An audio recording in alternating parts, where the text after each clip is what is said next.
Hello. हम लोग पढ़ रहे हैं बेटा बीएससी सेकेंड ईयर में केमिस्ट्री। केमिस्ट्री का फर्स्ट पेपर है जिसमें आप सेकेंड यूनिट पढ़ रहे हो। सेकेंड यूनिट में हम पढ़ेंगे कोऑर्डिनेशन कॉम्प्लेक्स। क्या पढ़ेंगे? Coordination complex. ठीक है, तो ये देखिए स्टार्ट करते हैं। बीएससी सेकेंड ईयर, ये है आपका आज सेकेंड लेक्चर होगा। ठीक है ना, तो हम पढ़ेंगे कोऑर्डिनेशन कॉम्प्लेक्स। क्या पढ़ेंगे? कोऑर्डिनेशन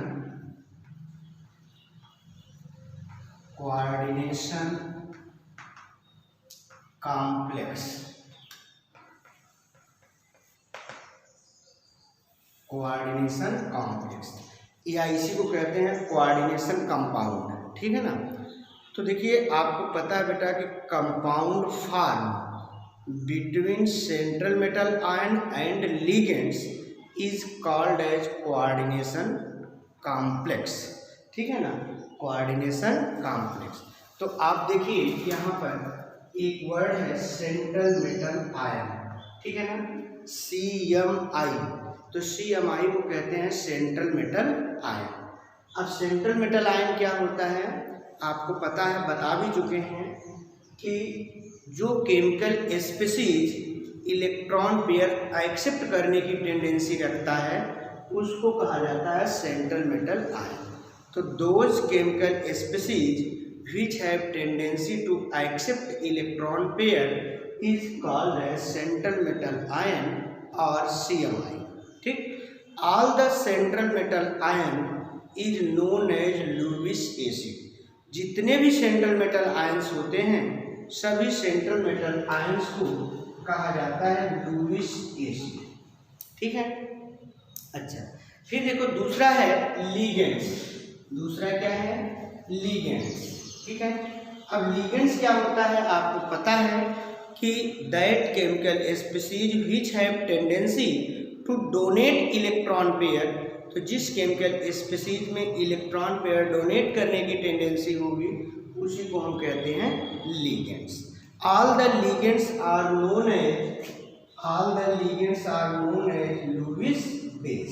ठीक है ना, तो अब आप देखो compound form between central metal ion and ligands is called as coordination complex और कोऑर्डिनेट कंपाउंड। ठीक है ना, और कोऑर्डिनेशन कंपाउंड। ठीक, या फिर compound form between Lewis acid and Lewis base is known as complex compound या कोऑर्डिनेशन कंपाउंड। ठीक है ना, तो जो कंपाउंड सेंट्रल मेटल आयन या लिगेंड्स के बीच अथवा लुईस एसिड और लुईस बेस के बीच बनता है, लुईस बेस के बीच, उस कंपाउंड को हम कहते हैं कोऑर्डिनेशन कॉम्प्लेक्स। ठीक है ना, क्या कहेंगे? Coordination complex. ठीक है, तो अब देखिए कोऑर्डिनेशन कॉम्प्लेक्स लिखेंगे कैसे। तो लिखिए दोज कॉम्प्लेक्स इन विच, लिखो those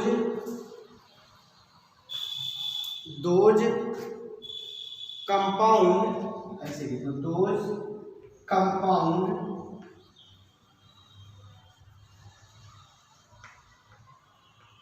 in which those compound in which metal attach with metal attached, those compound in which metal attached with electron pair donor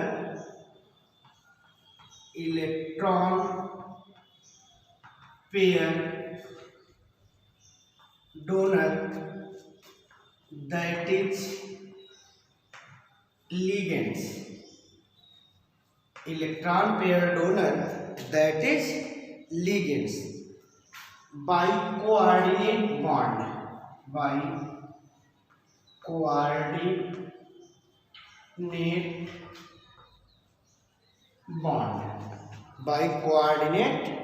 bond is called as coordination complex, is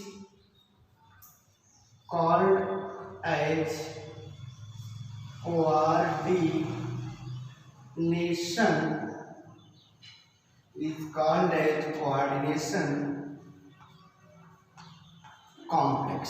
ठीक है बेटा, तो आपको पता है कि those compound in which metal attach, देखो metal मतलब central metal ion, metal attach with electron pair donor that is ligands by coordinate bond, तो उसको आप बोलेंगे कोऑर्डिनेशन कॉम्प्लेक्स। ठीक है ना, known as coordination complex, known as coordination complex. Such complex are stable in, अब देखो बेटा, such complex are stable in both crystalline state as well as aqueous medium, तो जो आपका कॉम्प्लेक्स कंपाउंड होता है एक क्रिस्टलाइन स्टेज और एक्वस मीडियम दोनों में क्या होता है, स्टेबल होता है। ठीक है ना, एक्वस मीडियम। तो ये रहा आपका कोऑर्डिनेशन कॉम्प्लेक्स का डिफिनीशन। अब देखो बेटा, अब इसमें है जो आपके कोऑर्डिनेशन कंपाउंड होते हैं इसके दो पार्ट होते हैं। Coordination compounds have two parts, that is called coordination sphere and ionization sphere. ठीक है ना, यहाँ हम लिखते हैं coordination compounds, coordination compounds have two parts, coordination compounds have two parts, that is called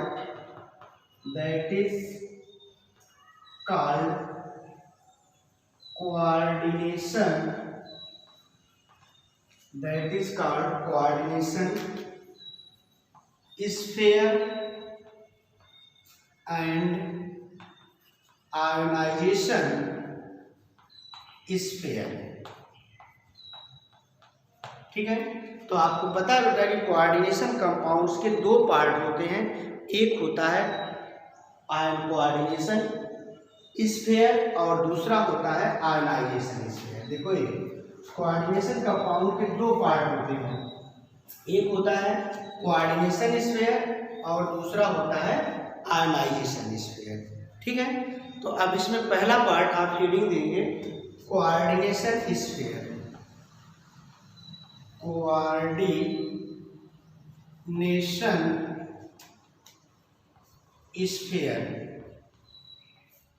coordination sphere. ठीक है, देखो the bonding between central metal ion and ligands is represented in square bracket. ठीक है ना, जैसे देखो ये है बेटा आपका K4FeCN6, ठीक है ना, ये K4FeCN6 ये कंपाउंड है, देख रहे हो ना। तो इसमें इस कंपाउंड का जितना पार्ट स्क्वायर ब्रैकेट मतलब इस बड़े कोष्टक के अंदर है, स्क्वायर ब्रैकेट मतलब बड़ा कोष्टक, तो इस बड़े कोष्टक के अंदर का जो पार्ट होता है उसको हम बोलते हैं कोऑर्डिनेशन स्फीयर। ठीक है ना, तो देखो जो ये स्क्वायर ब्रैकेट है, ये देख रहे हैं ना स्क्वायर ब्रैकेट, इस स्क्वायर ब्रैकेट में सेंट्रल मेटल आयन आपका आयरन है और लिगेंड्स आपका Cn है, साइनाइड। तो यहाँ पर देखिए bonding between central metal ion and ligands या metal and ligands is represented in square bracket that is called coordination sphere। तो किसी भी कॉम्प्लेक्स कंपाउंड का वह पार्ट, जो वह भाग जो स्क्वायर ब्रैकेट के अंदर बंद होता है, ठीक है ना, स्क्वायर ब्रैकेट के अंदर बंद होता है, बड़े कोष्ठक के अंदर बंद रहता है, उसको हम कहते हैं कोऑर्डिनेशन स्फीयर। तो ये देखिए स्क्वायर ब्रैकेट के अंदर का जो ये पार्ट है, इसको हम इस क्या बोलेंगे, कोऑर्डिनेशन स्फीयर। जैसे ये है CuNH3 होल टाइम 4 और यहाँ पर हो गया आपका ये 2+, ठीक है ना। तो अब देखिए ये स्क्वायर ब्रैकेट के अंदर का जो ये पार्ट है, इसी को हम बोलेंगे कोऑर्डिनेशन स्फीयर, ठीक है ना। तो कोऑर्डिनेशन स्फीयर में हमेशा बेटा सेंट्रल मेटल आयन और लिगेंड्स के बीच बॉन्डिंग होती है, ठीक है ना। तो जो आपका कॉम्प्लेक्स कंपाउंड होता है, इसके दो पार्ट होते हैं, एक होता है कोऑर्डिनेशन स्फीयर और दूसरा होता है आयनाइजेशन स्फीयर। तो कॉम्प्लेक्स कंपाउंड का जो भाग, जो पार्ट बड़े कोष्ठक के अंदर प्रदर्शित किया जाता है, रिप्रेजेंट किया जाता है, लिखा जाता है, उसको हम बोलते हैं कोऑर्डिनेशन स्फीयर। क्या बोलेंगे, कोऑर्डिनेशन स्फीयर कहेंगे, ठीक है। तो अब देखिए कोऑर्डिनेशन स्फीयर लिखेंगे कैसे, अब हम लिखेंगे कि the bonding between metal and ligands, the bonding between metal and ligands, the bonding between metal and ligands is represented in square bracket, is represented in square bracket, square bracket यही है बेटा, बड़ा कोष्ठक, ठीक है ना, represented in square bracket which is called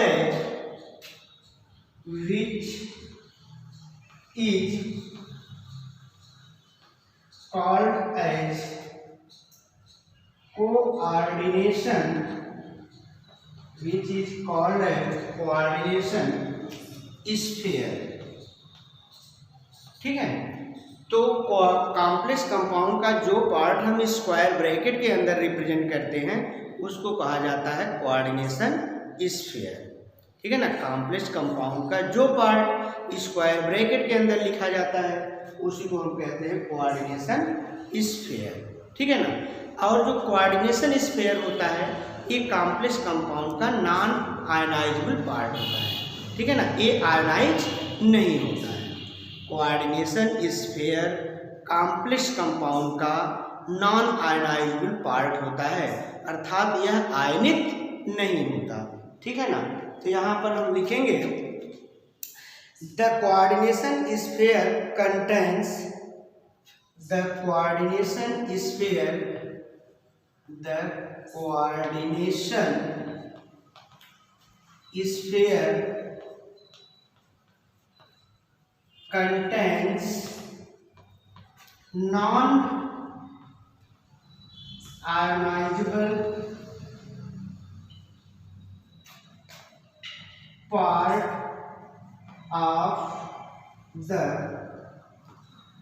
coordination sphere contains non-ionizable part of the complex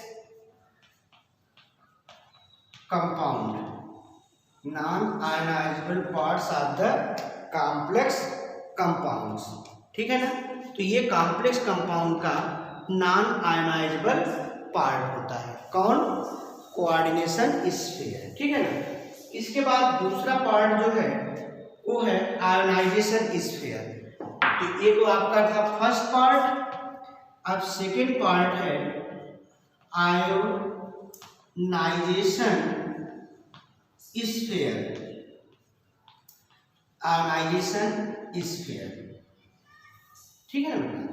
अब देखो आयनाइजेशन स्फीयर क्या होता है, आपको पता है कि आयनाइजेशन स्फीयर जो होता है, the space outside the coordination sphere, जो आपका स्क्वायर ब्रैकेट है, उस स्क्वायर ब्रैकेट के जो बाहर का पार्ट है, ठीक है ना, उसी पार्ट को हम कहते हैं आयनाइजेशन स्फीयर। कौन सा स्फीयर कहेंगे? Ionization sphere. जैसे देखो ये है K4 Fe(Cn)6, यही है ना। तो ये स्क्वायर ब्रैकेट के अंदर जो ये पार्ट है, इस पार्ट को हम बोलते हैं कोऑर्डिनेशन स्फीयर। और यहाँ पर देखो एक K4 जो है ये पोटेशियम कोऑर्डिनेशन स्फीयर के बाहर है, चाहे स्क्वायर ब्रैकेट के इधर हो और चाहे स्क्वायर ब्रैकेट के इधर हो, ठीक है ना। उस पार्ट को हम कहते हैं आयनाइजेशन स्फीयर।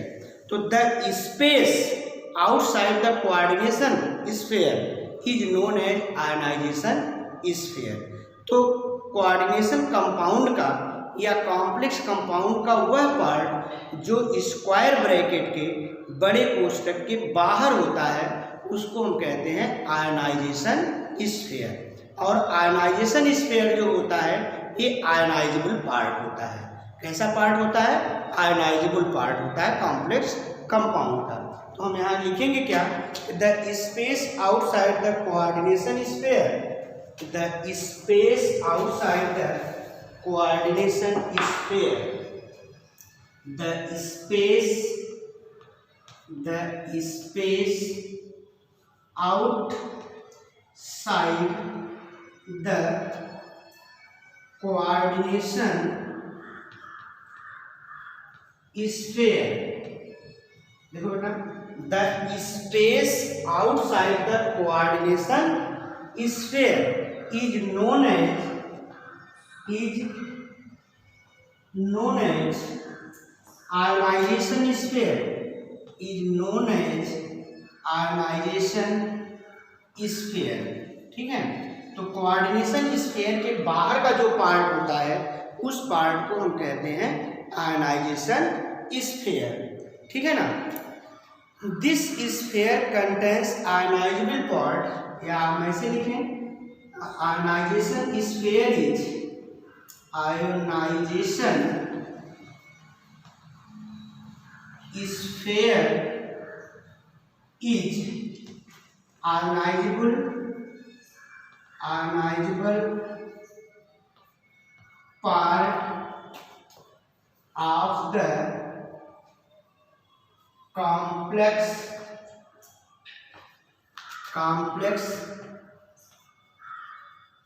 compound, ठीक है बेटा। तो जो आयनाइजेशन स्फीयर होता है वो कॉम्प्लेक्स कंपाउंड का आयनाइजेबल पार्ट होता है। कैसा पार्ट होता है?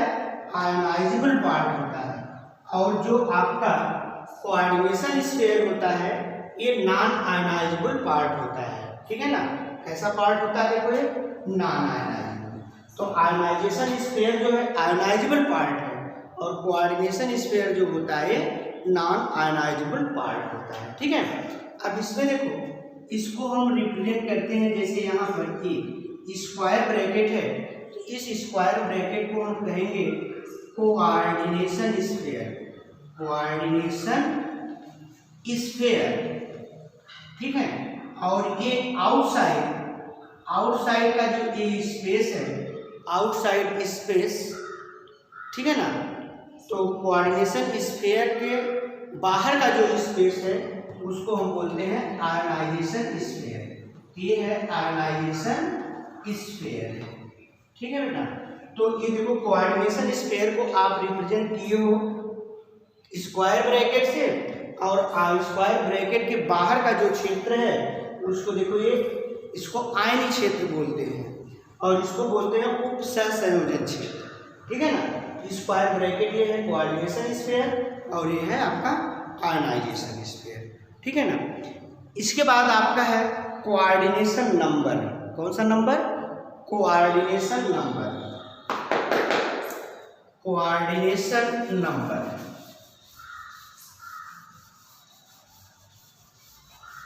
Coordination number.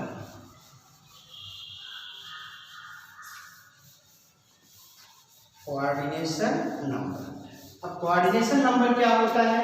आपको पता है बेटा कि सेंट्रल मेटल आयन जो होता है वो जितने नंबर ऑफ लिगेंड से अटैच होता है, सेंट्रल मेटल आयन जितने लिगेंड से अटैच होता है या जितना कोऑर्डिनेट बॉन्ड बनाता है वही उसका कहलाता है कोऑर्डिनेशन नंबर। ठीक है ना, उसी को क्या कहेंगे, कोऑर्डिनेशन नंबर बोलते हैं। ठीक है ना, तो इसके बाद अब आपका नेक्स्ट है coordination number. Coordination number, coordination number. ठीक है बेटा, तो हम ऐसे भी कह सकते हैं कि number of ligands attach with central metal ion is called as coordination number. ठीक है ना, सेंट्रल मेटल आयन से जितने लिगेंड्स जुड़ेंगे वही उसका कोऑर्डिनेशन नंबर होता है, या सेंट्रल मेटल आयन लिगेंड्स के साथ जितना कोऑर्डिनेट बॉन्ड बनाता है वही उसका कोऑर्डिनेशन नंबर होता है। Number of ligands attach with central metal ion is called as coordination number, तो उसी को कोऑर्डिनेशन नंबर बोलेंगे। ठीक है, तो कोऑर्डिनेशन नंबर हम कैसे डिफाइन करेंगे, देखो coordination number, the coordination number may be defined as the coordination number may be defined as the coordination number may be defined as the central metal ion is surrounded by central metal ion CMI, central metal ion is surrounded by a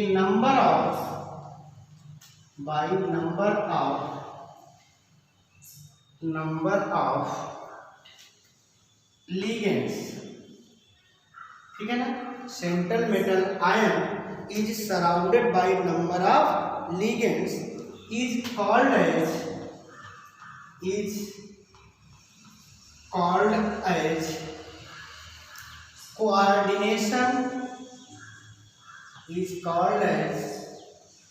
coordination number. ठीक है ना, तो central metal ion जितने number of ligand से surrounded होता है, घिरा होता है, जुड़ा होता है, वही कहलाता है कोऑर्डिनेशन नंबर। ठीक है ना, इसके बाद दूसरी तरह से भी इसको हम डिफाइन कर सकते हैं। दूसरी तरह से हम डिफाइन करेंगे, the coordination number may be defined as the coordination number may be defined as the coordination number may be defined as the number of coordinate bond, the number of coordinate